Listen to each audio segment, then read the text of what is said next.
GSC Game World finally dropped a new trailer for Stalker 2 Horror Chernobyl on the Xbox showcase during last week's Summer Game Fest, and it is looking truly amazing. Clocking in at 2 minutes and 44 seconds, the trailer packs in nearly every aspect of the game, featuring some exciting new reveals such as new characters, traders, anomalies, harsh anomalies, equipment, locations, weapons, underground facilities, mutants, and even a glimpse at the PDA interface with the in-game map for the very first time. It is all in there. This is one of the best, if not the best trailer we got for the game so far, and obviously there's a lot to unpack. So we're going to take a look at the trailer with a quick analysis, so as not to take too much of your time, and then after that we'll go into more details, discussing a lot of interesting and hidden things that you might have missed or overlooked. So, let's do this. We start off the trailer with the classic GSC intro as usual, then followed by Skiff climbing a ladder out of an unknown underground location, reuniting with Richter. They open the rusty door to be greeted by the wonderful beauty of the zone, as well as a moving electro anomaly. We then cut off to Skiff infiltrating Rostock on top of the arena building, being contacted by Mugwort for some sort of a mission. We can see that the PDA has its own animation and also a 3D model. Sadly, the interface itself is only in 2D. We see the different tabs: the map, the journal, notes, which will now include audio logs that you can listen to, upgrades for gear modifications, statistics, archive, which is probably a zone encyclopedia, and finally the tutorial tab for beginner tips. Taking a glimpse at the map, as anticipated, we get the classic satellite view. The Wild Territory and Rostock are now seamlessly merged. We see different markers for important points of interest, and something that can be easily overlooked, if we go back to the very first frame of the map, we can see the location of the truck cemetery. Lowering down the PDA, we are overlooking the capital of the zone from the top of the arena building, which from the map markers is now some sort of a hub instead. We see the entrance of the 100 Rats bar, next to it a bazaar, and on top of them, floating in the air, what looks like a teleportation anomaly. Turning around to proceed with the task at hand, Skiff pulls out the SVU and reloads it, which got me really excited since it is one of my favorite guns. We also notice that Skiff is using some sort of a freedom disguise, but the big change is that we can see from the flag hanging at the entrance, the old Judy base is now under freedom control, which really surprised me since Judy is my favorite faction in the game. Moving on to the next scene, Skiff is running through one of the cooling towers, turns around holding the bear detector to admire this beautiful fire harsh anomaly. Cutting then to a swampy area fighting with a side dog and its clones, and I have to say the poofing effect of the clones into fur is so good.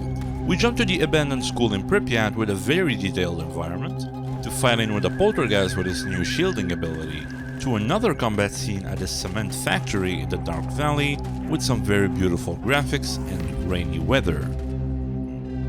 Holding the echo detector, we take a look at another swampy area with a bubble anomaly and a crashed helicopter. Probably an oversight from the devs while making the trailer. When Skiff shoots down this monolith, we see a log of Yuri McCarroll dies next to the health bar, which is pretty funny to see. And we can see this building, which looks like some sort of a monolith stronghold, and the cooling tower with a fire arch anomaly from earlier. Skiff puts on a silencer, stalking through a creepy hallway into another huge creepy hallway, which looks like Jupiter Underground, and he is greeted by none other than the myth, the legend himself, the Controller, with the white rags and of course the drippy blue jeans. With the Velos detector in our hand, we are moving through some electric anomalies which are shown on the detector screen, trying to collect the artifact on the other side, shown with a red dot. We transition into a scripted cutscene happening probably after Richter finished singing at the start of the trailer, in which they are ambushed by two monolith soldiers. After a tough fight and a brutal finisher, we jump to another iconic place, the Skadovsk. We can see the entrance right in front of us. Using a radio on a trader stand, we also meet a fisherman or a cook, a technician, and of course the old famous trader in Skadovsk, Owl, with an upgraded shop.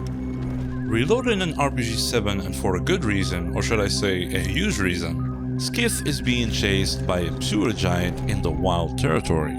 And look at his beautiful monstrosity. The details just make it so terrifying. Back at the Monolith stronghold, Skiff is fighting a bunch of Monolith soldiers, and we can also see the constructed Monolith beacon where they perform their prayers at. We are then surprised by this huge tornado, which is a gravitational arch anomaly, just wreaking havoc, probably at the container's warehouse in Jupiter. And finally, we go back to Skiff and Richter, recovering from the Monolith ambush, with Faust's dialogue closing off the trailer. With this out of the way, there's something funny that I saw on the official Discord the other day. I don't know if you noticed, but all the unmasked Monolith soldiers we see are all bald. Here, if we go through it again, every one of them is bald. I don't know if that's a thing now with the Monolith faction or just a coincidence, but I just thought it was pretty funny. The first thing I noticed in the trailer is that Richter greets Skiff using Ukrainian, but we see the Ukrainian lip-syncing as well. Unlike the previous trailer in which he used Ukrainian, but the lip-syncing was in English. Next point is the new moving electric anomaly. I wonder how it's going to play out. Since we see it zapping nearby objects along its path, then even standing near it could be dangerous. However, I had a thought. What if you stand near it with an upgraded exoskeleton or a Gauss rifle? It is known that the Gauss rifle uses electricity as a source of energy, so maybe the anomaly will recharge the battery of the Gauss rifle, or maybe even supercharging it, making it more powerful and consuming no batteries while using it, or enhancing your exoskeleton too, making you run faster, jump higher, or even recharge the battery of the suit. A little bit far-fetched, I know, but this has a lot of potential and I'm very interested to see if they're gonna add any new cool mechanics like this. Considering the PDA interface, a reply on the official Discord from Mullet, the community manager at GSC Game World, who answered a lot of interesting questions soon after the release of the trailer.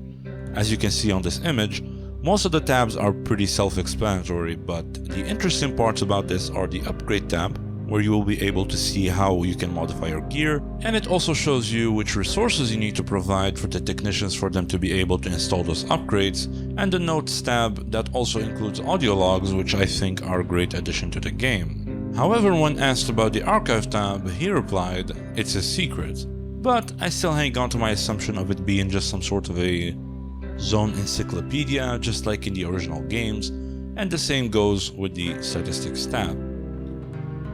Taking a look at the first frame of the map again, we see the Truck Cemetery. Similar to the other two cut maps, Darkscape and Meadows, Truck Cemetery was a map that never made it into the original games as well.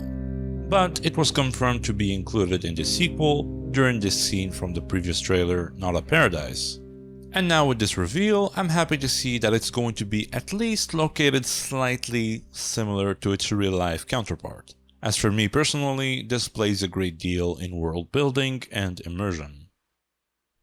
On this topic as well, we got official information about the map markers, again from the community manager Mullet. He replied basically that the wrench is a technician, question marks which indicate an undiscovered location / important NPC, the bag icon is a trader, the cross is a medic, the bed is where Skiff can sleep, and the fireplace indicating a hub.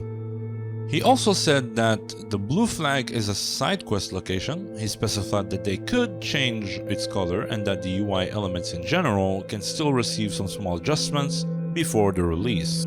Also, some things worth mentioning about the UI and HUD in general: the game does not pause while using the PDA, Skiff also automatically hides the PDA when you get attacked while using it, the HUD will be dynamic, meaning it will only show when you need it, you can also completely hide it, and settings for it will be available so you can customize it to your liking.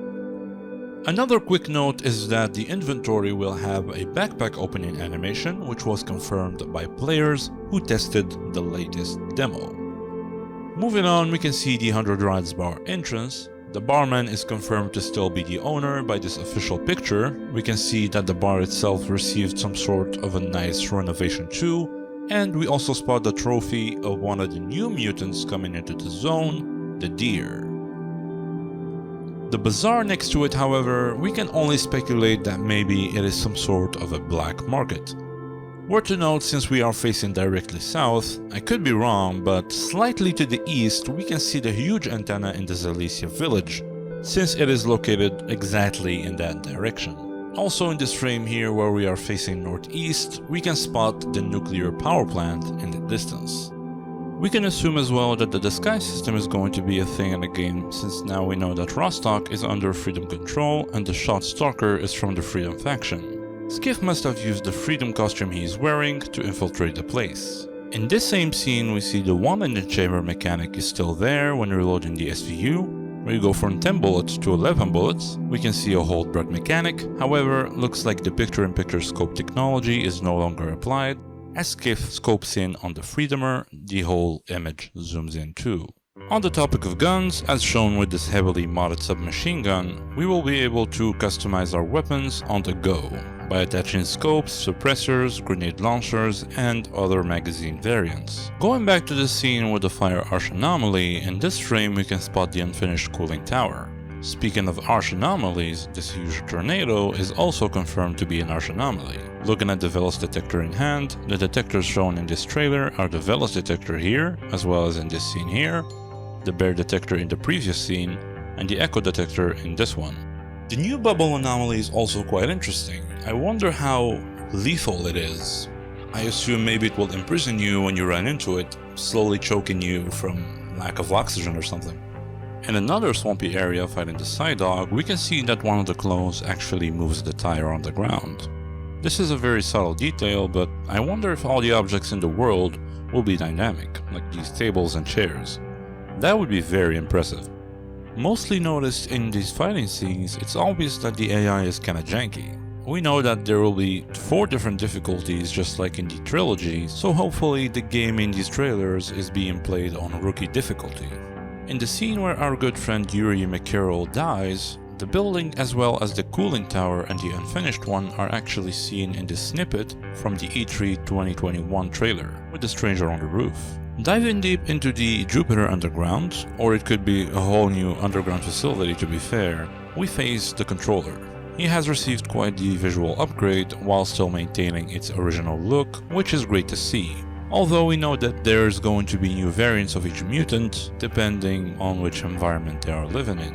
Looking at the Poltergeist's new shielding ability, I'm pretty sure that the controller will also have some new scary tricks. Speaking of scary things, we got our big boy the Pseudogiant, with a very fashionable new hairstyle. The details on this guy are insane, and even though it is broad daylight, you know he will jump scare you. Boarding the Skadovsk, since we now know that it's in the game, we can assume that this ship drawn on the physical map here is actually Skadovsk, and that Zaton is not in the game. Unless it is located in one of these blank areas instead. So we'll just have to wait and see. At the start of the scene, we can see a white dot on this PDA as well as on the NPC next to it, indicating that they can be interacted with.